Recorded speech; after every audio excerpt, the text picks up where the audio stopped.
И такой, ну, неформальной обстановке. День именно такой праздничный, когда открылся школа-сад в селе Актемсы. Вы знаете, что село Актемсы является научно-образовательным центром, одним из центров республики, потому что здесь была открыта первая школа, вы уже знаете, да? И, конечно, в советское время здесь начал работу Институт космофизических исследований, который изучал с помощью лаборатории ШАЛ научные исследования проводили. Здесь работает филиал АГАТУ, физмат форум Малой академии наук, Актемский лицей. Поэтому я хотел бы вот тем, что мы сегодня начинаем пресс-конференцию, всех поздравить. Спасибо. Ясин Сергеевич, пожалуйста.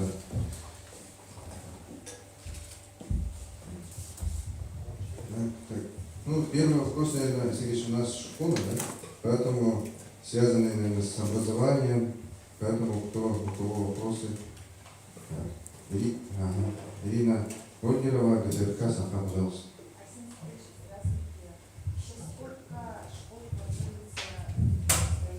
За 3 года, в течение этих год.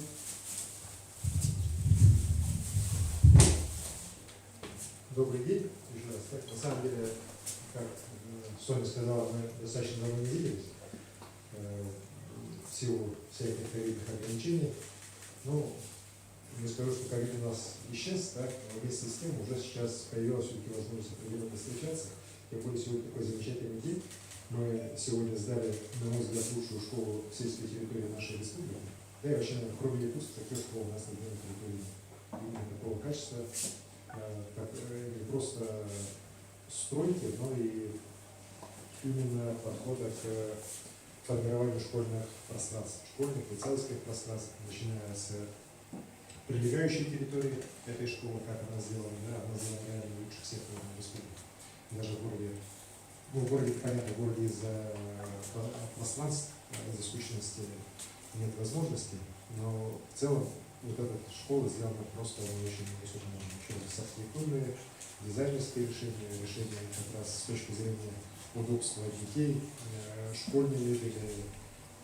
В общем, я считаю, что в школе сад в Актемцах очень повезло. Вот. Я рад, что сам принимал решение о начале строительства этой школы, сам забивал первую слова, но вот сегодня мы уже перерезали ленту и начинаем учиться. Очень радует, что за короткий промежуток мы это сделали, но при этом хочу сказать, что, конечно, мы по всей республике школы строим. У нас, если я не ошибаюсь, 26 школ построено за это время, 55 детских садов. В этом году мы ведем 14 школ и 14 детских садов. В силу итога по школам мы достаточно серьезно его делаем. Всего по 24 год мы, если не ошибаюсь, 36 школ были построены. Да? При этом, конечно же, особое внимание мы уделяем городу Якутску по проекту, который мы ведем с госкорпорацией ВПР. Огромный проект государственно-частного партнерства, который сейчас по стране идет. Мы одним из первых регионов подписались, и уже принято решение, что 12 школ в городе Якутске будут построены в ближайшее время. Там не только город Якутск и Жатар. Ну и мы еще планируем подаваться туда еще дополнительно на 3-й этап дополнительно. И в целом, вот как раз за счет этого проекта проекта ВПР, я считаю, что мы по городу Якутску проблему по школам в целом решим. Там, ну, врать не буду, да, но порядка 17 тысяч мест новых в школах города Якутска можем собрать. Именно за счет этого проекта. И поэтому, конечно же, строительство школ мы видели даже в самые трудные годы, там 90-е, нулевые годы было мало. Сейчас, тем более, при такой поддержке федерального правительства, которое у нас есть в республике, есть большая поддержка институтов развития крупнейших государственных, конечно, мы будем строить еще больше. Спасибо. Коллеги, вопрос по образованию еще. Я не могу, поэтому я не могу.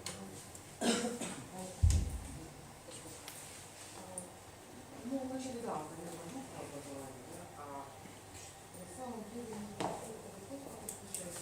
Слышно? Да, ага. Народ бухтел, народ был недоволен этим летом. Каких только там туристических грехах вас не обвиняли, там, в соцсети.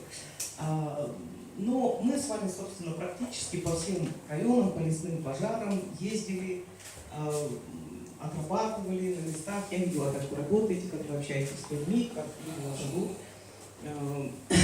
как они к вам относятся. Так, у меня вот не столько вопрос, наверное. Сколько очень хотелось бы, чтобы вы сказали что-то такое доброе, вот подытоживая, да, вот этот пожароопасный сезон, с которым справились. Ну, не знаю, скажем так, для умягчения злых сердец, что ли, в том числе моего. Спасибо. Спасибо, Яна. Я признателен вам, вашей газете «Якутск вечерний», вообще всем другим средствам массовой информации, блогерам, которые объективно освещали ситуацию с лесными пожарами в республике. Этим летом я еще раз убедился, что есть настоящие журналисты, а есть те, кто себя называет журналистом там, или там, правдолюбом, но на самом деле абсолютно этим не является. Да? Безусловно, пожары этого года были очень сильные. Я не скажу, что они были рекордные, так, потому что, как говорят и опытные лесоводы, и архивы, в 1986 году республика, судя по всему, все-таки горела сильнее. Но суть не в этом. Мы-то сейчас живем в 2021 году, так, и, конечно, для нас эти пожары были очень опасны. Я вот сегодня сказал, 46 раз огонь мог войти в населенный пункт. Реально мог войти, это у нас уже, как говорится, высший уровень опасности был по 46 раз объявлялся. И только мужество людей, стойкость людей, она остановила эти пожары. Мы, на самом деле, многие говорят, да, что вы там тушили, потушили дожди, да? Вы знаете, наша задача была продержаться до этих дождей. Мы 46 раз смогли не продержаться. Вот. И каждый этот случай мог бы привести, конечно, к огромным трагедиям. Нас также обвиняют, что вот сожгли Бескуль, да? Я тоже читаю там некоторые. Ну, во-первых, мы его не сожгли, так, сгорело 10% всего. Зинчев Евгений Николаевич, царство ему небесное, министр МЧС, когда он там был, прилетел, посмотрел, он сказал: Алексей, вот все, кто тушил здесь пожары, вот этот пожар в Бескуле, в принципе, все могут получать ордена и медали. Потому что у вас не было шансов. Вот по нашей терминологии, по МЧСовской, все, вот этого села не должно было быть. Потому что на карте же, там же просто все с космоса и было видно, и потом это восстанавливали. Огонь прошел вот сплошной лавиной десятки километров. Вот шел фронт 10 километров, и он прошел через село. Вот. Он прошел и сомкнулся за селом. Мы село вот окружили, мы село отбили. Ну, 10%, к сожалению, не смогли отбить. Да? Но мы просто знали, что огонь туда придет. Мы собрали там огромную группировку по нашим понятиям. Там в этот момент находилось свыше 400 людей, которые занимались именно тушением пожара. Все военнослужащие Минобороны, МЧС, из города Якутска были переброшены силы, лесресурс. То есть мы собрали там, ну, все, что могли собрать, там мы собрали. Но, к сожалению, огонь на какой-то части села оказался сильнее. Но если бы, еще раз говорю, не мужество людей и местного населения, и вот тех, кто профессионально занимался борьбой с огнем, этого села бы сегодня не существовало. Вот. Поэтому, вот, подводя итоги, я хочу сказать, что мы еще раз доказали, что когда мы едины, мы точно не победим. Вот. Мы можем и огонь победить. Я в этом много раз убеждался, вы тоже видели, что ситуации были очень такие непростые, абсолютно неочевидные, но благодаря в первую очередь нашим специализированным лесопожарным формированиям со всей страны, которые сюда собрались, МЧС, Минобороны, нашим мобилизованным населением, добровольцам, мы вот все вместе смогли это выдержать. Это очень большой пример гражданской ответственности и настоящего патриотизма. Мы показали, что многие же, знаете, вот я еще главой города был всегда ворвался, когда говорили, что надо любить природу и так далее. И эти же люди сорили вокруг города. Откуда мусор-то вокруг Якутска берется? Это же мы с вами бросаем, горожане. Да? И тут же то же самое. Многие вот лежали на этих диванах и там Николаев в отставку, Путин ты где, там МЧС где, Шойгу где ваши самолеты, где это, там, где лесопожарные, где Сахамин, там, ну, чего только не писали. Да? Вот. А многие просто встали и пошли тушить пожар. Вот тоже Иван Степанов, ну, он сейчас, у него имя достаточно сложное, якутское, да, Аюва, да, вот. Он же, ну, известный оппозиционер, так, который достаточно жестко критикует и нашу партию, там, и власть действующую, да, и верховную, и на уровне республики. Но он же нашел в себе силы встать и вместе с нами против Армении. Так, и он поднял людей, я же в тех же Магарасах был, встречал ребят, говорил, у нас Ваня Степанов привез, там, мы тушим пожар и так далее. В этом настоящий герой.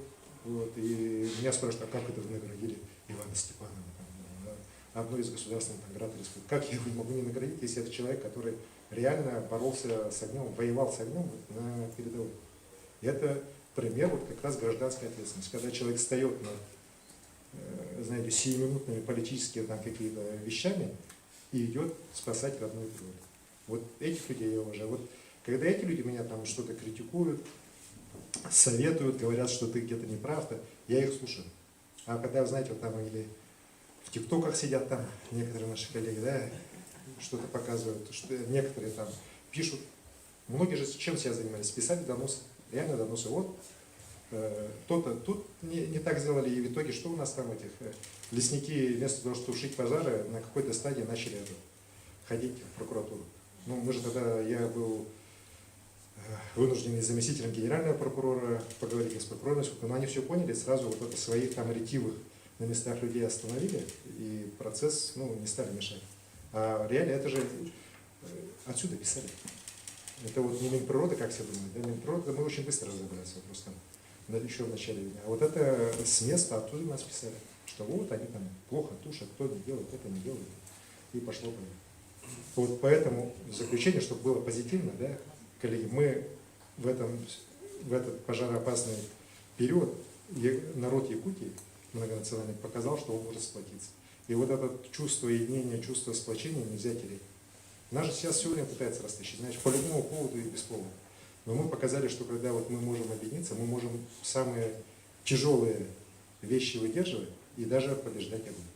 Это очень сильное чувство, и вот его надо обязательно сохранить. Спасибо. Спасибо. Шагина Ульяна, ВК Саха.